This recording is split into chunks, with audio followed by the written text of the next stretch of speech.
Wrestling has a long and storied history when it comes to factions, and that makes sense because they serve two excellent purposes for any promoter. In kayfabe, of course, they can give a performer added backup whenever they need it, and in reality, they can also allow for more wrestlers to get seen on TV each and every week. But while groups of the past, such as the Four Horsemen, and more modern factions like the Bloodline are great in their own right, today we're going to be looking at the best that came out of that magical period of the late 90s. But who were the best of them all? Well, join us today as we take a deep dive into Gang Wars, the Attitude Era's greatest factions. And if we're starting anywhere, we really should start with what's probably the most famous Attitude Era faction of them all, and that's none other than DeGeneration X. Yes, none of the other groups we're going to talk about today are still having reunions 25 years on, and sure, well, part of the reason for this is that two of the founding members are now in high-ranking positions within WWE management. It doesn't take away from the fact that back in the late 90s, DX were the coolest thing on the playground. But how did it all start? Well, like many things in that era, with the Clique. That's right. In the mid-90s, Shawn Michaels, Triple H, Diesel, Razor Ramon, and the 1-2-3 Kid all came together backstage to form a collective. And the power they wielded from this point on would see them pretty much run the company for a while. That was until Diesel, Ramon, and the Kid all jumped ship to join World Championship Wrestling in 1996, leaving only two of the original members remaining. So, wanting to make sure they didn't cause any more trouble then, Vince McMahon kept them apart as much as possible. But even he couldn't do this forever, and so by the autumn of 1997, the duo had reunited on screen after HBK decided he needed some backup so as to help him fend off the challenges of The Undertaker. And along for the ride at this point also came two other people, as with Chyna already serving as Triple H's bodyguard and Rick Rude acting as the group's insurance policy, the foursome took advantage of an off-the-cuff degenerate remark made by Bret Hart by calling themselves DeGeneration X. Of course, nothing good can last forever though, and so, well, DX ran the roost for the next 6 months or so. By March of 1998, Shawn Michaels was forced into temporary retirement following a back injury. And on top of that, the prior November, Rude had also left the group in anger at the events of the Montreal Screwjob. So needing to pick up the ball then, Triple H came down to the ring with Chyna on the Raw after WrestleMania 14 to announce that he was going to rebuild the faction in his own image from there. And that image, as it happened, included bringing back an old friend from the past in the form of the 1-2-3 Kid, now rebranded as X-Pac. But this wasn't all, because as well as Sean Waltman, the New Age Outlaws would also formally join the group after having served as tertiary members for a while leading up to this. And with their numbers now bolstered then, DX switched to the side of the babyfaces and went on a great run as one of the most popular acts in the company throughout the rest of that year. And sure, they would have gradually split apart by the time the summer of 1999 came around, but that didn't stop them from reforming all over again at the end of the year, this time as a heel faction once again on account of Triple H and Stephanie McMahon's turn to the dark side. Yes, this was the period when the Degenerates went corporate by becoming aligned with the McMahon-Helmsley regime. That said, this also ran its course soon enough too, and so, by mid-2000, the group would be well and truly dead. But so successful had these three runs been, there was always room for a reunion, with this being exactly what happened in 2006 when two of the original members, Shawn Michaels and Triple H, came together once more to run through all the old greatest hits, albeit this time in a far more PG fashion.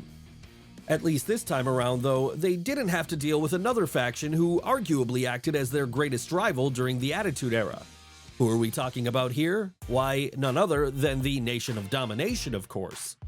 That's right, if DX were the most successful group of late 90s WWF, then the Nation probably come a not-too-distant second.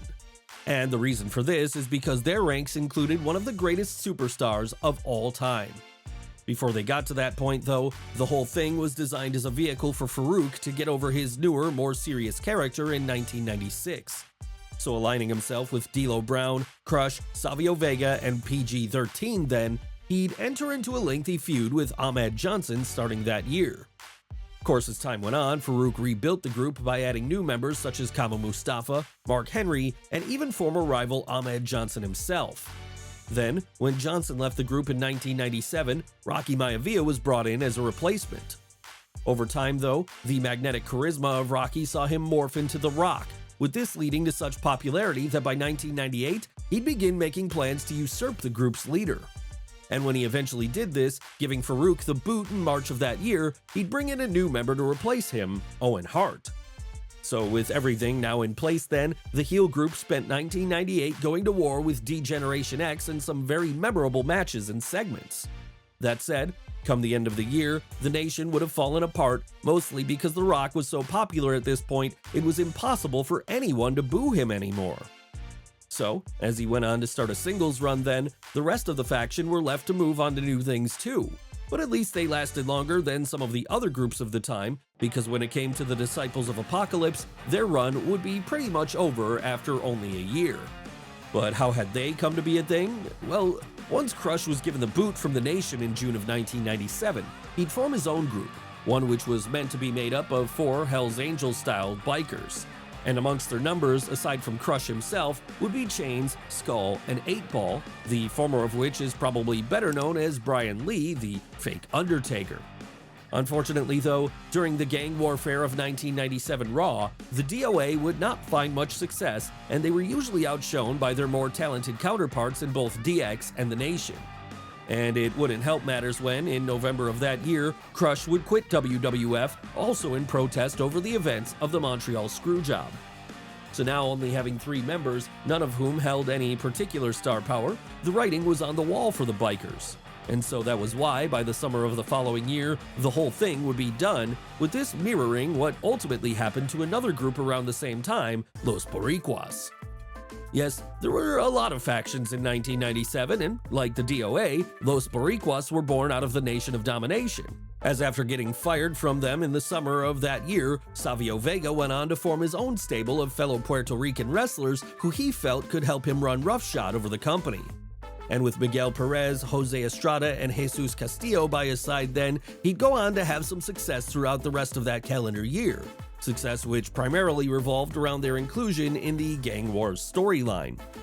Yes, the stable usually found themselves taking part in multi-man matches against the Nation, the DOA, or another group we'll get to in a moment, with all this probably climaxing at the November 1997 Survivor Series, where the subheading of the show itself was Gang Wars. Not long after that, though, the group would be relegated to acting as jobbers for Steve Austin to lay out in the lead-up to the 1998 Royal Rumble. And at that point then, it was a fast track to B-shows like Shotgun Saturday Night, where all the members, bar Savio Vega, ran out their time with the company. As for Savio himself, well, he'd arguably have an even worse time, as he was forced to take part in the infamous Brawl for All in mid-1998. Yes, so poorly would this work out for him, he'd pick up an arm injury during it, and from there remain on the shelf all the way until his contract ran out later that year. But what of the other, often forgotten element of the 1997 Gang Wars angle? The one who was managed by current AEW star Don Callis by playing the role of the Jackal. Yes, outside of the groups we've mentioned already, a faction made up of a number of South African superstars were also part of the Attitude Era in the form of the Truth Commission. And amongst their members were Kurrgan the Interrogator, Recon, Sniper, and briefly Tank too. That said, despite getting off to a promising start, Tank would make a quick exit from the group, and after that, it wouldn't be long before Recon and Sniper followed, leaving the faction with only 2 members remaining. So deciding to cut their losses at this point, the Jackal and Kurrgan rebranded, with them from there finding a second lease on life as part of an all-new stable, the Oddities. Yes, rising out of the ashes of the seriousness of their former group, the Oddities would instead play things far more fun-loving and goofy. In fact, the idea here was that each member was the equivalent of what would have been found in a traveling circus show decades prior. Of course, with Kurrgan's massive frame taking him up to 7 feet in height, his inclusion made sense, as did Giant Silva, given that he was an even taller 7'2". Golga's inclusion was a little more curious, however, as, while the idea that his mask was hiding some unseen deformity, the actual person underneath this mask was none other than John Tenta, the former Earthquake. Still, he seemed to fit in with the whole thing anyway, as did the occasional members who rounded out the group, such as George the Animal Steel, Violent J, and Shaggy 2 Dope, the latter 2 of whom will be well known to all juggalos as the Insane Clown Posse. So as you could probably guess, this was never a stable which was ever going to be in title contention. No, instead, they were more of a mascot for the wild era of Raw that was 1998, with them usually being brought out to have a fun, feel-good segment where they can get the audience to dance and sing along with them for a while. Hell, at one point, their charms would even convince Sable to briefly align herself with them, something which no one could have seen coming ahead of time. And it would be this period which even saw them get into a brief feud with another fun-loving stable of the Attitude Era, and that's Kaientai. Now, of course, over in Japan, Taka Michinoku is a very well-respected wrestler, so much so that he's run his own promotion, Michinoku Pro Wrestling, since 1992. And to this day, he continues to make semi-regular appearances for New Japan Pro Wrestling as well. That said, in late 90s WWF, with his short stature, he was immediately pegged as being a mid-card comedy act by Vince McMahon. Not that this was a terrible thing in the end though, because, while he would still get to have some pretty good cruiserweight title matches, Taka also had a chance to let his character shine as part of Kaientai, a fivesome of Eastern performers made up of him, Funaki, Dick Togo, Men's Teo, and manager Yamaguchi-san. And while this would lead to some memorable regular segments, such as Funaki's badly dubbed "Indeed" every time he got a hold of a microphone, perhaps the most memorable thing the group were ever a part of was the now infamous "Choppy Choppy Your Pee-Pee" angle with Val Venus. Yes, in one of the wildest moments of the Attitude Era, Kaientai kidnapped Venus and attempted to remove his manhood with a samurai sword.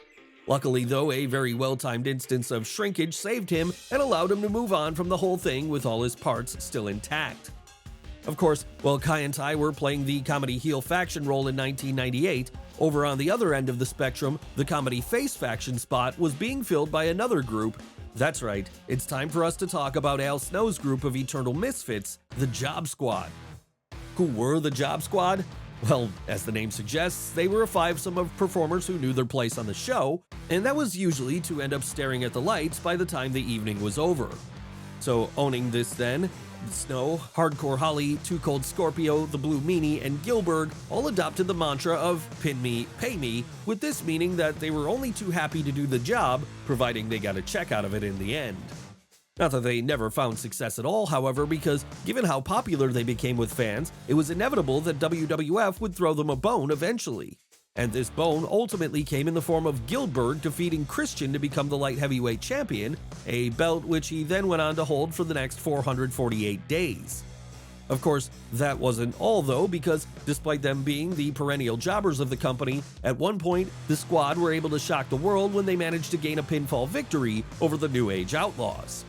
And sure, this had largely happened on account of Mankind, Ken Shamrock, and the Big Boss Man all interfering, but it didn't make the moment feel any less special for them because of this. Unfortunately though, after that it was all downhill, as by February of 1999, Scorpio was released from his contract, and both Gilbert and the Blue Meanie were gradually phased off of TV altogether, leaving the faction with only 2 remaining members. And these two would come to blows soon enough too, as at that February St. Valentine's Day Massacre pay-per-view, Al Snow and Hardcore Holly went to war over the Hardcore title, formally ending their allegiance in the process. Luckily then, there were plenty of other great stables still going on at this point, which could pick up the slack. And you could argue that, of all the ones which were created around here, none were more popular with fans than the Brood. But given the fact that their ranks included 2 future world champions and a vampire, why wouldn't they get over huge? Yes, it seems obvious in hindsight, especially when you consider the fact that they had a secret weapon in their arsenal too, one which had everyone in the palm of their hands before they even got to the ring. What was this? Well, it was one of the best themes in wrestling history, combined with an entrance which saw them rise up the ramp through a pit of flames. And this made it nigh on impossible to boo them then, even during their early days when, after Gangrel recruited both Edge and Christian to team up with him that summer, they were initially presented as heels. Regardless of that though, fans continued to get behind them anyway, even when they joined forces with The Undertaker's Ministry of Darkness in early 1999. When they split from this faction and formally turned babyface, however, things would go to another level altogether, as it was then when Edge and Christian started a career-defining feud with the Hardy Boys. Ultimately though, it was this feud which also marked the end for the trio, as, when Gangrel saw more potential in the Carolinian brothers and dumped his proteges in order to take them under his wing instead, Edge and Christian would be forced to go it on their own. Not that this did them any harm, however, because from there they'd not only have multiple runs with the tag team titles, but they'd also redefine tag team wrestling with their series of TLC bouts, then have successful singles careers which saw both men become world champions at various points. And even today, while they may now be separated by companies, the real-life best friends continue to go on strong, still hovering about somewhere near the top of the card and ready to show the youngsters like Jungle Boy or hardened criminal Dominic Mysterio how it's done. When it comes to the next Attitude Era faction we're going to look at, however, only one of them can say they ever got a sustained main event singles push. But that doesn't really matter in the long run because, in the case of Too Cool, they were always better together anyway. Sure, they may have started out in early 1998 as a tag team made up of Too Sexy Brian Christopher and Too Hot Scott Taylor, named Too Much. But at the end of 1999, they'd instead morphed into the much more entertaining Too Cool, a rebranding which also saw them change their names to Grandmaster Sexay and Scotty Too Hottie. That said, it wasn't until later that winter when things reached the next level again, as at this point, Rikishi would join the group. And so from there, they became everyone's favorite feel-good mid-card stable, largely on account of the fact that every time they picked up the win, they'd celebrate by donning the yellow sunglasses and dancing in the middle of the ring. Hell, at the 2000 Royal Rumble in January of that year, they'd even stop the match at one point so as to have a dance break right in the middle of it. And it was moments like this which saw them get over so quickly that, by the time the spring came, they'd be main eventing Raw against the likes of the McMahon-Helmsley regime. Of course, not content with just having big matches, the group wanted some gold around their waists too. So that summer, while Rikishi was aiming to win the King of the Ring, Scotty Too Hottie and Grandmaster Sexay went off on their own briefly and managed to dethrone Edge and Christian to become the tag team champions together. Sadly though, before the faction could reach its full peak of what they were capable of, they'd be torn apart when Rikishi turned heel in October of 1999 after being revealed as the man who ran over Steve Austin the year prior. And with Scotty Too Hottie taking some time off to go get neck surgery not long after this too, it meant that Too Cool would officially be no more. But while this prematurely ended the fun for a lot of fans at the time, it pales in comparison to the sheer levels of no fun allowed which were brought on by our next subject today, and that's the Right to Censor. Of course, the RTC weren't meant to be fun though, that was the joke. After all, they were created as a way of parodying the Parents Television Council, a group which was prominent in the US at the time. And just as they had targeted WWF for its risque material then, so would Steven Richards, as between mid-2000 and early 2001, he'd regularly come out to the ring in a suit and tie, lambasting the fans for enjoying the product and occasionally recruiting new members to his cause. In fact, over time, his ranks would swell to include the likes of Bull Buchanan, The Good Father, Val Venus, and Ivory. That said, given how headache-inducing their theme music and constant complaining was, it's no surprise they'd regularly get beaten up whenever they challenged a babyface. Not that this stopped them from winning some gold though, as at one point Buchanan and The Good Father would become tag team champions together, and Ivory would nab the women's title as well. Come the beginning of 2001, however, the end would be near as, not long after getting into a feud with Jerry Lawler and the Cat over the desire to take her clothes off, things started falling apart for the RTC. And so it was that following a 4-on-1 loss to The Undertaker on the April 26th episode of SmackDown, Richards' crew would all desert him. And after that, with each member going their separate ways, the Right to Censor became a thing of the past, with their entrance theme thankfully never being heard from again. That said, we'd be happy to see any of the others we've discussed today come back for a short spell as, given how successful they all managed to be to differing degrees during a period when there was never more competition for TV time, each deserves their flowers for being a faction worthy of being called great.